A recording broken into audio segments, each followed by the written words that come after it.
आदिवासी 17 संवर्ग पेसा भरती तात्काळ करतानाच ती कायमस्वरूपी मुख्य करावी अशी मागणी करीत पेसा कृती समितीच्या वतीने ईदगाही मैदानावर गत 12 दिवसांपासून उपोषण सुरू असून नाशिक येथील 17 संवर्ग पेसा पदभरती कृती समितीच्या नेतृत्वाखाली शेकडो आंदोलकांनी सोमवारी दिनांक 12 ऑगस्ट रोजी त्यांना भेटण्यासाठी आलेल्या माजी मंत्री डॉक्टर भारती पवार, आमदार हिरामन खोसकर, आमदार सरोज अहिरे आणि आमदार देवयानी फरांदे यांना घेराव घालत जाब विचारलाय। तसंच जोरदार घोषणाबाजी देखील केली आहे। तसेच जिल्हाधिकारी कार्यालयासमोर दुपारी 1.5 तास आणि त्यानंतर आदिवासी आयुक्तालयासमोर रात्री 8 वाजेपर्यंत दोन्ही बाजूंचे रस्ता रोको करीत कार्यालयांना घेराव घातलाय। स्थानिक आदिवासी लोकप्रतिनिधींसह जिल्हाधिकारी आणि आदिवासी आयुक्तांसमोर त्यांच्या भावना तीव्र शब्दात मांडल्या।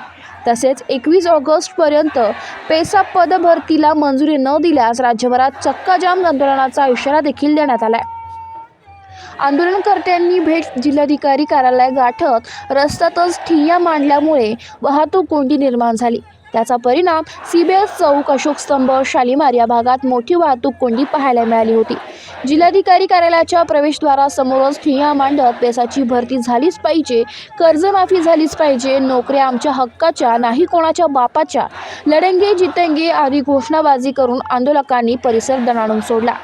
शिक्षक, बहुआयामी आरोग्य सेवक, उपवन संरक्षण, तलाठी या पदांसाठीचे अन्य क्षेत्रांचे निकाल जाहीर करून पेसा क्षेत्राचे निकाल राखीव ठेवण्याच्या मुद्द्यांवर आंदोलकांचा भर होता। ते निकाल लवकर जाहीर करून पेसा भरती तात्काळ आणि कायमस्वरूपी करावी अशी मागणी आंदोलकांनी केली आहे। याचवेळी पावसाचे आगमन झाले असता तरीही आदिवासी बांधवांनी रस्त्यावर बसून आंदोलन हे जारी ठेवले।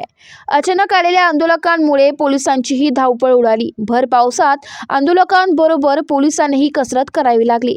खासदार भास्कर बगरे, आमदार हिरामन खोसकर, माजी आमदार जीवा पांडू गावित यांच्या शिष्टमंडळाने जिल्हाधिकाऱ्यांना निवेदन दिले। राज्य शासनाचे नाक दाबल्यानंतर आता त्यांचे तोंड उघडायला लागले असल्याचं माजी आमदार जे.पी. गावित यांनी सांगितले। आता येत्या आठवड्याभरात जर राज्यकर्त्यांनी मार्ग काढून तात्काळ पेसा भरतीचे आदेश दिले नाही तर 21 ऑगस्ट पासून राज्यभरात चक्काजाम करण्याचा निर्णय सर्व पदाधिकाऱ्यांनी मिळून घेतलाय। जर पेसा भरती झाली नाही तर राज्य शासनाला आम्ही रस्त्यावर आणि सर्व शासकीय कार्यालयांमध्ये चक्काजाम करून टाकू असा इशारा देखील गावित यांनी दिलाय।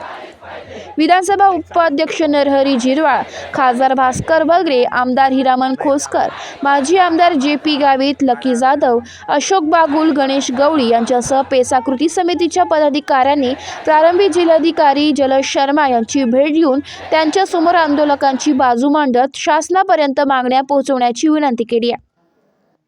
आदिवासी आयुक्तांशी चर्चा करून आल्यानंतर नेते आणि पदाधिकाऱ्यांनी चर्चेचा तपशील सांगत आंदोलकांना पुन्हा ईदगाही मैदानावर परतण्याचे आवाहन केल्यानंतरच रास्ता रोको मागे घेण्यात आलाय। AB न्यूजसाठी विवेक कडवे, नाशिक।